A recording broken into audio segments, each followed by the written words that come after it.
शिव महापुराण की कथा कहती है पुरुषोत्तम मास चालू हुआ है, अधिक मास चालू हुआ है। 5 चीजें अधिक मास के महीने में शिव जी के लिए आप करिए।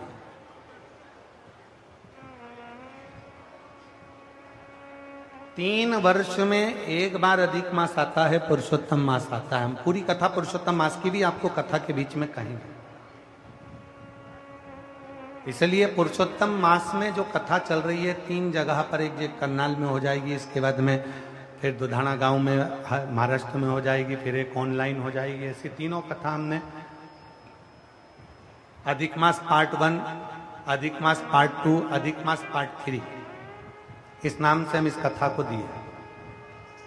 पूरे पुरुषोत्तम मास में, अधिक मास में आपको 3 कथाएं हम श्रवण कराएं, बाबा की कृपा हुई तो। और उन तीनों कथाओं का क्रम, शिव को कैसे रिझाया है। 5 चीजें धारण करो।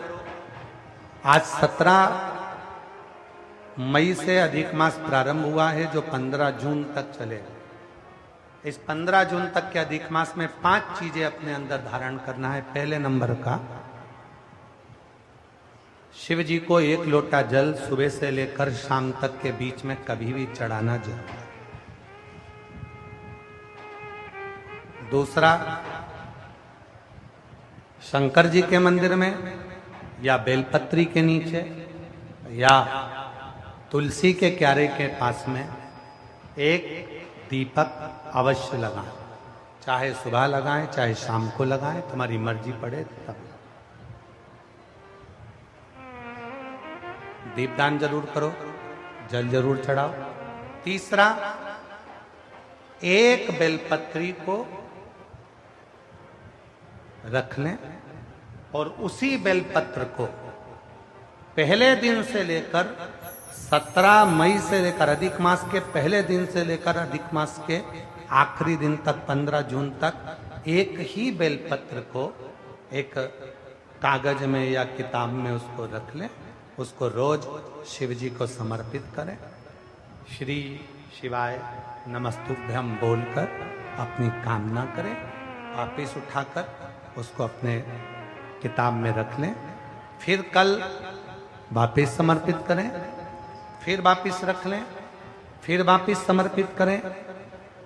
1 महीना अधिक मास का, पुरुषोत्तम मास का, यदि एक ही बेलपत्र को सर्वत्र चढ़ाया जाए, उसी बेलपत्र को बारंबार समर्पित करा जाए और उस बेलपत्र को अधिक मास पूर्ण होने के बाद फिर उसको जो आप मालपुआ दान करते हैं, उस मालपुए के साथ अगर दान कर दें तो जिंदगी में कभी किसी के दरवाजे पर हाथ नहीं फैलाना पड़ेगा। भगवान इतनी बरकत आपको प्रदान करे, इतनी बरकत दे।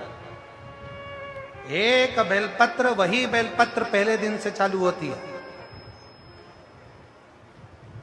किसी भी शिवलिंग पर, चाहे पार्थिव पर चढ़ा लो, आप चाहें तो अपने, हम गुरुजी हम वहां पर नहीं है, हम कथा में रहते हैं, हम कथा सुनने जाते हैं, तो हम कहाँ चढ़ाएं? एक कंकर उठाओ, पार्थिव पे चढ़ाओ। पेड़ के नीचे पार्थिव बनाया, उसी पे चढ़ा के रख ली। फिर उसी को बेलपत्र को, उसी बेलपत्र को बारंबार पूरे अधिक मास के महीने में 1 महीने तक उसी बेलपत्र को चढ़ाना है, उसी को रखना है। फिर आखिरी दिन जो अधिक मास पूर्ण होगा, उस दिन उस बेलपत्र को मालपुए पे रखकर शिव जी को चढ़ाकर लेके आना पहले, फिर मालपुए पे रखना और उसको रखकर फिर भगवान उस मालपुए को तुम दान। मालपुआ दान नहीं कर सकते तो तुम बतासे दान कर दो, पर मीठे के साथ उस बेलपत्र को दान किया जाए। बतासा है, मिठाई है, कोई 33 कोई भी सामग्री 33 जो मीठी हो वो रखकर आप दे सकते। कभी किसी के दरवाजे पर कितनी भी मुसीबत आ जाए, कितना भी दुख आ जाए, कितनी भी तकलीफ आ जाए, कितना भी कष्ट आ जाए, कितना भी कष्ट आ जाए, आपको किसी के आगे हाथ नहीं फैलाना पड़ेंगे। लक्ष्मी की व्यवस्था स्वयं मेरा कुबेरेश्वर महादेव, मेरा महाकाल राजा, मेरा विश्वनाथ स्वयं एक बेल पर वही चल रही। 5 चीजें करना है आपको। पहले नंबर पर जम के बोलो जल, दूसरे नंबर पर दीप, तीसरे नंबर पर बेलपत्र, चौथे नंबर पर भगवान शंकर के मंदिर में नंदी के दोनों सींगों के बीच में से शिव के शिवलिंग का दर्शन।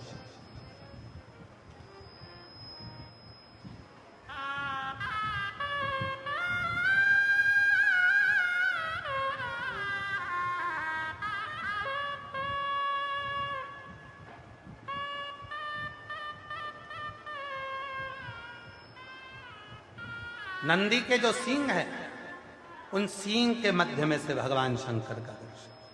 क्यों? किस लिए?